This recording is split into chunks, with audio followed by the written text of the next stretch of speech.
The stitching actually looks really fine. As you can see right here, it's consistent and good enough, especially again for 15 bucks with a structural belt. However, the long-term review will tell how good the stitching is. 3 months ago, I had this 14 € belt in one of my videos and called it way better than I expected. Now, the problem with that is though, that at that point it was only a couple days old, and as we all know, gear tends to hold up for the first couple days, but if it's really bad, it will fall apart after like 1 month. So here's the long-term review. 3 months of actual use later, did it hold up or did it fall apart after the honeymoon phase? Let's get into it. Now the short answer is yes, this is still a really good belt and I would still buy it again. But there's one asterisk to this, yes, but first let's talk about why it's actually this good. Now even though this belt is so cheap, the Cobra buckle works perfectly fine, and I would even go as far as to say that this works better than on my Ido gear belt, which again cost more. It also doesn't slip or dig anywhere and it sits where I put it, which is really nice. It's super comfortable. This comes from number 1, it being a super lightweight and slim belt, while also being number 2, reinforced. So even with a lot of load, kind of like your mom, it still handles itself very well. This is super nice, and my previous belt, which cost almost double, didn't have this reinforcement. Another downside with my previous belt was the molle because it was really loose, and this is not the case on this one. It is laser cut 4-row mini molle, so basically smaller molle slots. This number 1 allows for mounting pouches more tighter to your belt, or just mounting them in more odd spaces. And also because it's laser cut, the molle is super tight. Make of that what you will, this is a up and down set at the same time. Now here's the one thing that I usually expect from cheap belts.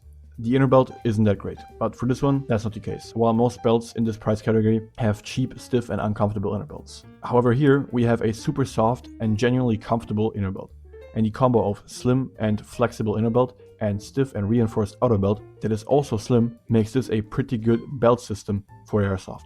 But like everything in this world, this is not a flawless product. I've noticed small fraying on stitching and the edges of the material, but that's very normal with nylon gear, especially after a few months. What is really the definitive question here is how long it will hold up, because even the most expensive cry products will fray. The only question is how long do they hold up, which can be literally years. So this is something that time will tell. Okay, so here's where I want to put the footnote for the asterisk I said earlier, which is actually a real downside.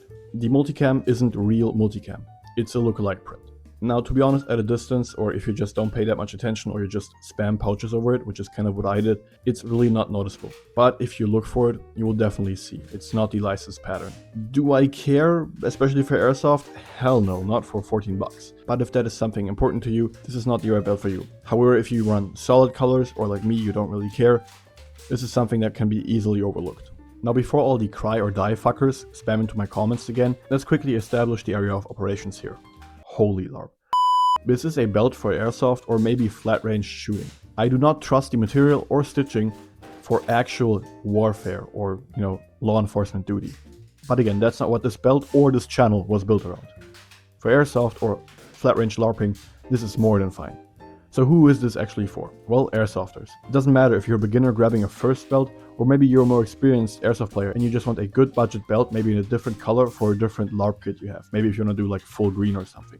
At 14 euros from Taiwangun, I don't really know a competitor putting something comparable out at this price. If you do, let me know down in the comments. But if you don't, check out the links down in the description and let me know what you think of it. Anyways, that's all I have for you today. See you on Friday and LARP.